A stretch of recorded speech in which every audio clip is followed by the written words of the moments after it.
¿Estás de acuerdo, Rafael, con ese planteo inicial?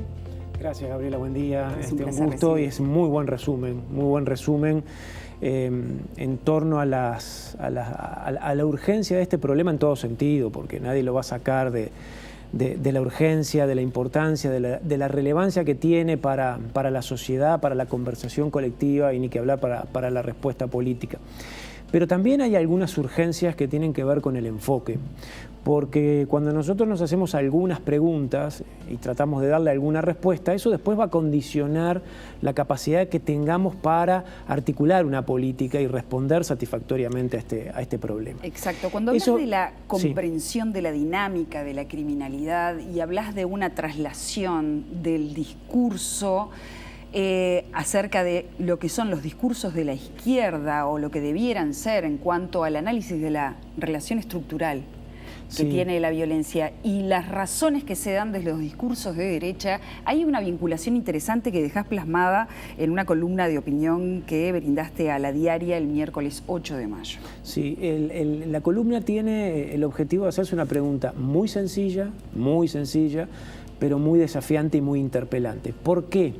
En el Uruguay de los últimos años, de los últimos 15 años, en el cual ha habido crecimiento económico, desarrollo social, reducción de la pobreza, reducción de la indigencia, aumento en el nivel de bienestar de la población, el delito ha crecido y el delito violento ha crecido. Hay una relación inversamente proporcional. Podríamos decir, sí, siempre hay una discusión en torno, siempre hay una discusión en torno a por qué, digamos, cuáles son los delitos que crecen, cuáles no, pero si uno lo pone, lo reduce, por ejemplo, uno dice, entre el 2012 y el 2018, la tasa de homicidios en el Uruguay creció un 100%. Bueno, eso es un dato inapelable, inobjetable, y es un dato preocupante. Entonces, esa pregunta es la que hay que responder.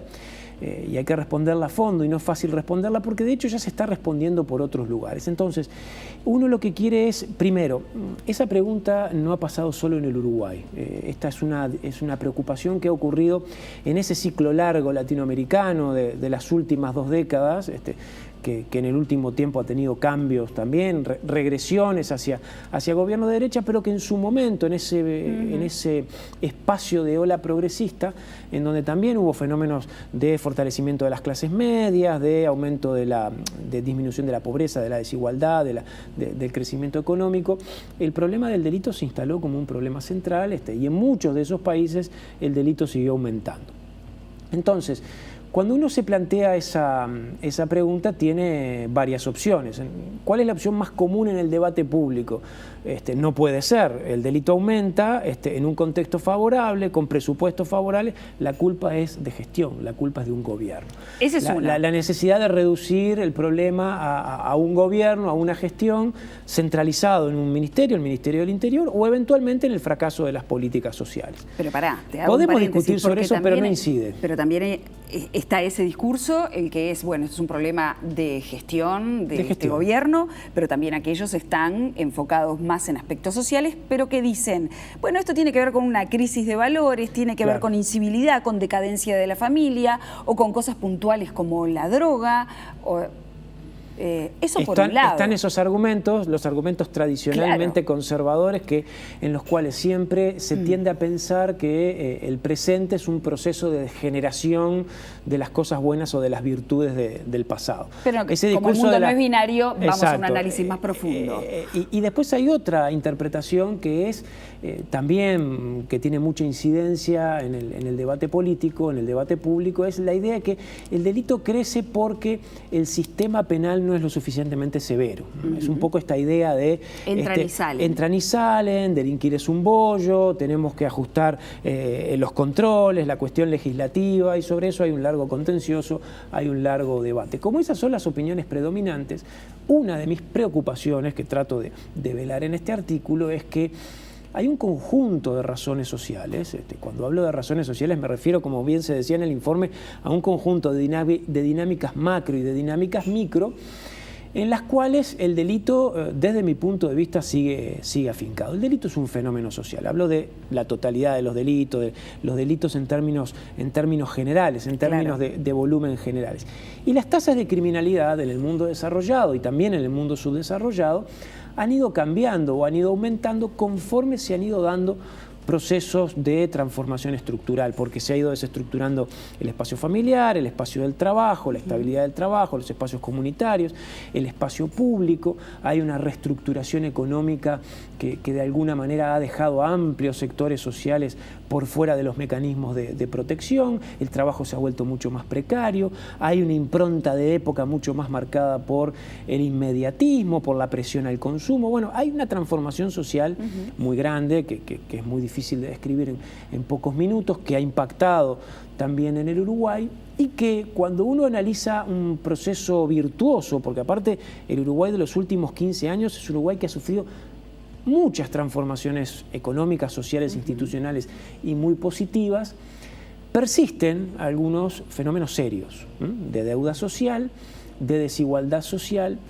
Y una de las cosas que estamos tratando de ver y que creo que hay que profundizar también en el análisis sociológico es lo que algunos investigadores llaman la fractura de las clases populares o la desigualdad entre la categoría. Es decir, los sectores bajos, las clases populares, se han empezado a dividir en estos últimos años entre aquellos que efectivamente pudieron integrarse, ya sea mediante trabajos más o menos estables o ayudas estatales o algún proceso más o menos exitoso de intervención, y aquellos otros que no lograron.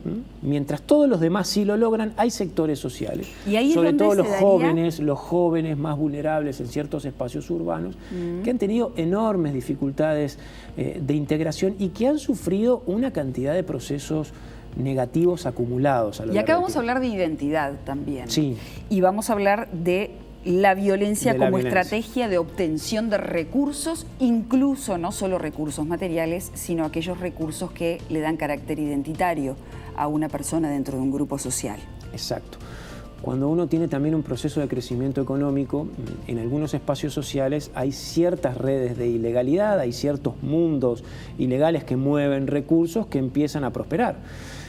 En algún tiempo se decía que el Uruguay era, con respecto al fenómeno del narcotráfico, simplemente un lugar de pasaje, ¿no? La droga llegaba y después se derivaba hacia otros lados. Seguimos siendo eso, pero también producto del crecimiento económico y la mejora social, el narcotráfico, ciertas modalidades de narcotráfico se han instalado con fuerza, porque supone también una cierta lógica de rentabilidad económica. Eso ha cambiado las correlaciones sociales y culturales en ciertos territorios. Y es ahí donde empieza a operar justamente esta zona difusa para estos sectores precarios entre la vida legal y la vida ilegal. Y la violencia, justamente, la violencia, más que ser un producto, una especie de resultado natural de ciertas cualidades personales, la violencia en estas dinámicas complejas pasa a ser una relación social muy profunda y, como tú decías, pasa a ser un mecanismo de identidad, es decir, una forma de reconocimiento en identidades que han tenido un profundo proceso de segregación y de falta de reconocimiento y de falta de respeto, una forma de tramitar un lugar de sobrevivencia en el mundo y una forma también de obtener recursos, de obtener rentas ilegales, de formar parte de esos engranajes ilegales. Entonces, es lo que estamos notando también con el fenómeno del crecimiento del homicidio, que como yo decía, es un crecimiento de casi un 100% en pocos años, como muy enquistado en determinadas zonas, ¿no? Muy marcado por ciertos lugares territoriales y sobre todo muy marcado por dinámicas, por relacionamientos asociados a esas redes de ilegalidad. Rafael, el trasfondo de esto sí, es que efectivamente hay allí, creo yo, en el resultado, identidades muy marcadas por la precariedad, muy marcadas por trayectorias de vida muy marcadas por la precariedad. Que hoy se estarían reforzando mediante... Claro, se refuerzan mediante muchos mecanismos. La especialización en el delito, por ejemplo. Se refuerzan mediante su propia lógica, ¿no?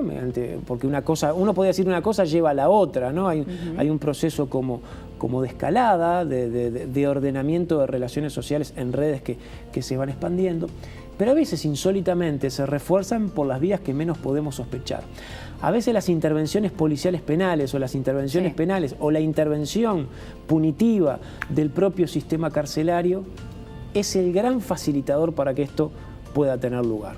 Yo no dudo que a lo largo de estos 15 años, 20 años 25 años, esa tendencia tan uruguaya a buscar en la cárcel una especie de solución al problema de la inseguridad, que además el proceso de crecimiento de la población carcelaria ha sido constante y no ha tenido ningún impacto en la reducción del delito. La cárcel, el encierro, lo que se llama la segregación punitiva, ha jugado un papel muy importante para reforzar todas estas claves, ¿no? Para reforzar relaciones cada vez más afincadas, ¿no? en espacios inmediatos, en roles, en poco capital social, en la imposibilidad de conocer otros mundos, en el tema del maltrato, del castigo, de la violencia institucional. Hay que verlo también desde ese punto de vista, que es uno quizá de los más desafiantes. ¿Crees que el Estado entonces está relacionando con estos estratos sociales únicamente desde la represión? ¿O que el contacto que tiene el Estado? Claro, el Estado no tiene un único vínculo con estos sectores sociales. Entre otras cosas hay que ver, y habrá que profundizar un poco más, también ver el nivel de fragmentación de estos sectores sociales y cómo el Estado, a través de sus distintos mecanismos, puede influir o puede relacionarse. Yo no me animaría a decir que no, que hay un solo vínculo, pero que hay un vínculo predominante en el último tiempo, en donde para estos jóvenes pobres lo único que pueden reconocer e identificar como cierto es un Estado que los hostiga, que los persigue y los criminaliza. Bueno, yo creo que en ese sentido sí, y que esa acción muchas veces desata una contrarreacción de resistencia, de enojo, de reforzamiento de rol, de reforzamiento de la conducta delictiva. Es lo que se llama en sociología clásicamente la idea del etiquetamiento. En la medida en que los demás me ven como eso, ¿no? Como un ser desechable, precario, con potencialidad para la violencia, para el robo, lo que yo voy a tender a hacer es a reforzar esa conducta. Y por lo tanto generar muchos de estos fenómenos y de estas dinámicas. ¿Por qué crees en ese corrimiento que asegurás que tienen los gobiernos de izquierda a nivel latinoamericano fundamentalmente acerca de adoptar el discurso de la derecha que parece monocausal acerca de la violencia o pluricausal pero mucho más puntual, con menos análisis eventualmente? Hay una tendencia que ha pasado en el Uruguay que uno puede reconocer en muchas otras partes. Eso puede tener que ver con dos cosas. Primero, hay una necesidad política objetiva. La agenda de seguridad marca y la agenda de seguridad exige, ¿no? En la medida que está instalado, que es un tema de conversación, que genera oposición, que hay delito, que hay mucho delito, que genera un nivel de respuesta y que a su vez eso ha ido generando un malestar social, los gobiernos cuando asumen responsabilidades están obligados a dar respuestas, y sobre todo esta idea de dar respuestas en el corto plazo. Para poder dar respuestas en el corto plazo, uno tiene que hacer dos cosas. Primero, generar un discurso que sintonice supuestamente con ese discurso promedio, con ese malestar social, claro. De decir, bueno, vamos en la dirección de lo que la gente pide. Y por otro lado, la posibilidad de dar respuestas es apelar al instrumental institucional que existe. Cuando yo tengo que enfrentarme al problema del delito, me lo enfrento fundamentalmente con las herramientas que supongo son las herramientas ineludibles para enfrentar esto, que es, por ejemplo, la policía, el control policial, la policía en sus múltiples tareas, el reforzamiento y la mejora de la capacidad de investigación criminal, la sanción, la punición, la cárcel. Bueno, básicamente asumo que esa es la perspectiva con la cual yo puedo reducir el delito. Y lo interesante es una segunda pregunta que me voy a hacer en breve, es que cada vez que ha habido una reestructura profunda en este periodo corto, ¿no? de la respuesta policial penal, en el sentido de lo que todos desearíamos, ¿no? Policía más capacitada, más eficiente, ajuste en los modelos de gestión, pago, aumento, hay incremento reforma del delito, hay automáticamente incremento del delito. Esa es una pregunta, bueno, eso es una pregunta más difícil de responder. Y esto, en definitiva, en la medida en que nos podemos tomar un tiempo para pensar, intercambiar puntos de vista y opiniones, obliga a que la política redefina su perspectiva de análisis. Y seguramente los temas de seguridad exigen una reforma política también, para poder ver eso desde otro lugar, ¿no? Entonces, ya el equilibrio de acción política debe ser otro. Entonces, no es simplemente políticas sociales y política de seguridad, ¿no? En un equilibrio más o menos normal. Seguramente hay que hacer una reforma política que pueda dar cuenta de políticas sociales de mayor alcance, de revisión de los modelos de funcionamiento de los aparatos de seguridad. Es un desafío enorme que si no lo hacemos vamos a seguir parados en este punto en el cual parece que no podemos salir. Cuando tengas elaborada una respuesta para esa nueva pregunta en breve, que te haces, estás invitado ¿cómo no, a Gabriela? presentarlo aquí. Muchas gracias. Un gusto placer enorme. recibirte. Gracias.